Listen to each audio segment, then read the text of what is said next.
Oh, hi guys, welcome. Today I'm going to be interviewing my dad, owner, founder of Ritmo Mundo.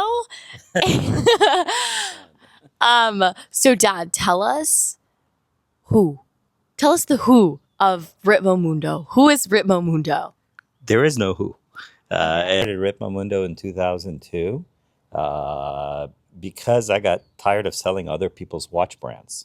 At David Orgel, which is our family business, which is the oldest business on Rodeo since 1958.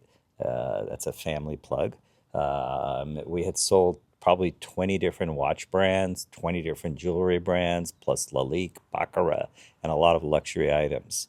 And since I started working there, when my dad asked me to come, we brought in watches and jewelry, and we sold Chopard, Vacheron, Piaget, all the top luxury watch brands.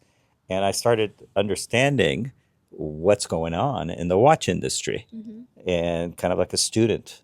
But I was selling so many watches. I even sold a watch to Stevie Wonder, a blind guy. So before I What'd could you tell say you to who, him? that's a side story, but I'll tell you now. He came into the store one day. It was, I think, around the Grammys. And I thought he wanted to buy a gift for somebody with his assistant. And the assistant said, Mr. Wonder is looking for a watch. And I was waiting for the next question to be for who? And then they said for him. And I'm like, okay. Uh, you know, he's blind. He's a great musician. So I came up and I showed him, that's the wrong word. I presented a watch made by Vacheron that had blinds on it. And I put it on his wrist. And he said, hey, how does that look? I said, more importantly is how does it feel? And he said, it feels good. I said, well, if it feels good, it looks good. And so I sold the watch to him. Oh, nice. I have many stories like that, but I got tired of selling other people's brands, and I wanted to give it a shot. So when I was in Milan around 2001-ish, I found a factory that manufactures watches. So the who of Ritmo Mundo it's a brand I made up. Ritmo Mundo means rhythm of the earth in Italian. And the idea was to create a brand that's in rhythm with Earth, because Mother Nature has the most accurate time there is. You can plan the future based on that. So that's your long answer to your who. Okay. Now, dad, what about your why? I gave you the why a little bit. A little bit, but The why is I wanted to take a stab at selling watches. Just wanted to create my identity. I love Chopard watches. I used to visit the factory. I know the owners, the Schäufele family, and I just love that beat to the brand, the vibe of the brand. Yeah. Always celebrity oriented, Wow. Hollywood music, and it was about be happy. And so when I started Ritmo, I could say, mimicked some of their genre, and started with 2 collections in 2002. And now fast forward to almost 25 years in January, we've made over 85 collections, maybe 86. I've lost track. Events, and so that's the great why. okay. What is going on these days with Ritmo? Like, what's new? Like, what's hot? Like, give us the tea. Well, there's a lot of newness. Yeah. I mean, you're wearing right now the Pegasus. The Pegasus is something we introduced about 18 months ago, but we've expanded that collection. I mean, I'm wearing one here on one wrist. The Pegasus has been probably one of the most successful watches we've made. In the past, we had watches called like Persepolis in 2008, 2009, which was way ahead of the curve. Because in the industry, what's very difficult is to know not what's in front of you, but what's next. I always tell all of you, knowing what's next is the key. We've kind of done extremely well because it's a sapphire cased watch with an automatic movement, but it's priced extremely reasonable. And that's what kills it. I mean, most of the people who buy these are wealthy people. who can afford the Vacherons, the Patek's, the Richard Milles. But frankly, when they wear this, they say, we get more people like pulling my wrist, asking, what is that? So that's what's new, one. Just July 4th, we launched the new watches for America 250. We are the official watch of the U.S. government in terms of the partnership for America's 250th anniversary. So we've launched 3 watches with that particular collections, 1 Pegasus and 2 of the new Centurion watches. Yes. So that's like number 2, very new. And number 3 new is kind of like what I'm wearing right now. Oh, cool. This is an ice blue version. I've made 3 versions of this new. 12 is at the 1 o'clock position with Farsi numerals. And we've made 3 variations of that. So that's relatively what's new and flying off the shelf. I just wish I could make more. Yeah. All right. Okay. Dad, where did you travel to all the time when I was younger? Like, why? Like, give us some insights of your favorite shows, like your favorite places to go, the place where you met the most amount of people. Like, let us in. Well, I kind of, before you and Lorenzo, I traveled with Patricia, mommy, everywhere. And you obviously have grown up in Los Angeles and Beverly Hills, and you've been around so many celebrities. Who are the few celebrities that have impacted your brand the most or impacted you the most and just in general? There's quite a few. Because of David Orgel, almost half of Hollywood or the entertainment business were shopping at our store. Yeah. From Frank Sinatra to Elvis Presley in the past and his spouse thereafter, which later became Michael Jackson's spouse, the daughter. I would say Michael Jackson was very instrumental. You know, I worked with him a lot. I used to do personal shopping for him. So this was even before Ritmo. Then Elizabeth Taylor. The first Ritmo I made was for actually Elizabeth Taylor in 2002, a purple Grandata to match her eyes. Then I would say even there's a famous producer, Jerry Weintraub. He helped me immeasurably.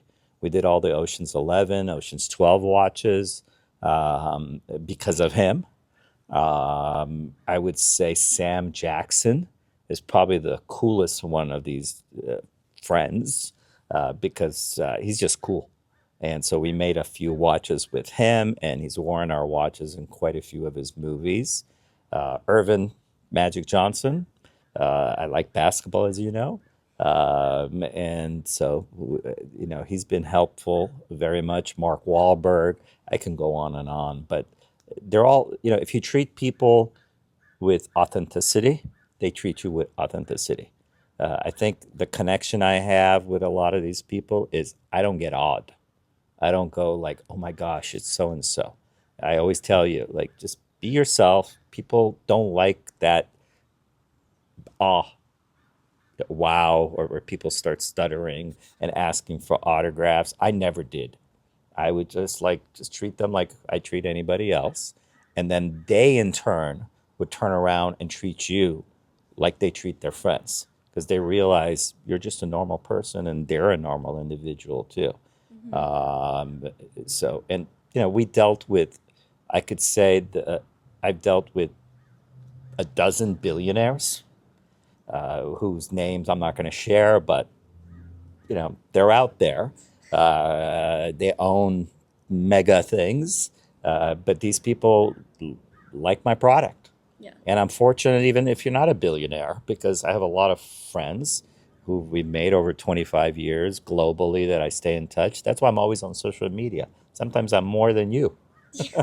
That's hard to beat, too. I know because you're 24/7. I'm 24/8. 8. So that's the fun part, the connection. Obviously, we were in every Saks. That's 55 stores. Quite a few Neiman Marcus's.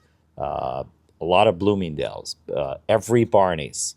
But the reality is retail has changed, and we should have a conversation about that at another segment. Let's do it. Where we have a conversation about people are not shopping at department stores. They're buying either online or they're buying at events. They're buying product for purposes, for reasons.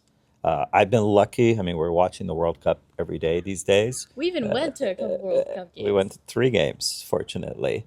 And a lot of soccer players are my friends from previous World Cups, especially on the Brazil team. From Oscar to David Luiz to William to Dante. These are cool people. Yeah. That when I went to Brazil World Cup in 2014, I basically traveled with the team. In Qatar, I met friends of other people. We even sponsored the Galaxy at one time. I don't remember LA Galaxy. if I ever took you to any of those games. Maybe like one or two. One or two, but when Beckham was there, we were the official watch of the LA Galaxy. Yeah. So we've done a lot of sponsorship, but at the end of the day, if you make cool watches, and we really haven't even shown you like all the product in detail, but I think the product people can find online. Easy. The story is more important, I think so. in my opinion. And a lot of my friends, that's why we're doing what we're doing, have been telling me, you need to tell your story. And so this is one segment of it, thanks to my daughter, Luna. A conversation the other day, a gentleman from Nigeria, and as I explained to him, the hot new thing these days are independent brands.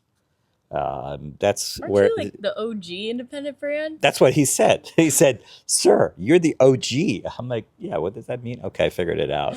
I'm like, we've been independent for 25 years. We've been selling, marketing all over the world for a long time, continuously. Yeah. We've outlasted probably 4 or 5 presidents, a couple of recessions, and we're still here. And that's the key in the business. The key in our business is not just going up, because if you go straight up, you're going to go straight down.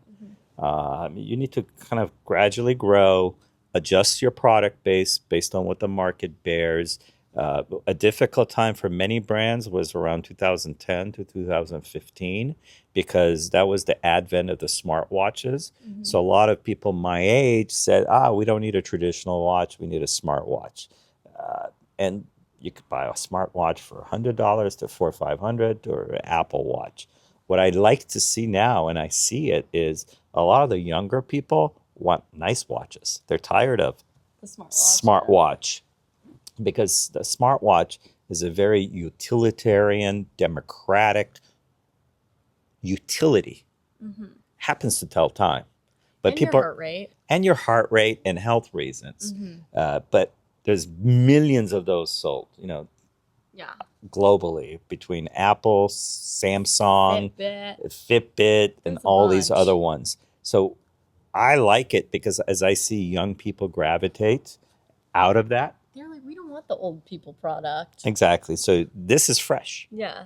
So I'm happy. I mean, we just recently, you were asking me what's new. We just redid the Piccolo Data.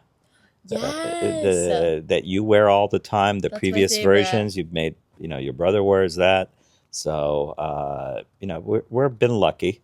But the business is not easy. I mean, don't by all means think it's easy. It's a constant 24/7. I'm always on the phone, talking with people. Yes. What's funny is I have another friend in Nigeria, Jeremy, and he's very successful. And he's like, "Do you know, Ali, you were the first brand I sold ever," when he got into the watch business. Another gentleman who has his own watch brand from the Milan family, Mosier. I met him a couple of years ago in Geneva. He's like, "Do you know what was the first watch brand I sold before I started my own brand?" I'm like, "No, I don't know." He says, "Ritmo." I was responsible for Malaysia, Singapore, and No way. Thailand when he was an employee at a distribution company. I'm like, so we've been around. Hopefully, we're around as we grow for another 25 years. Love it. All right. All right.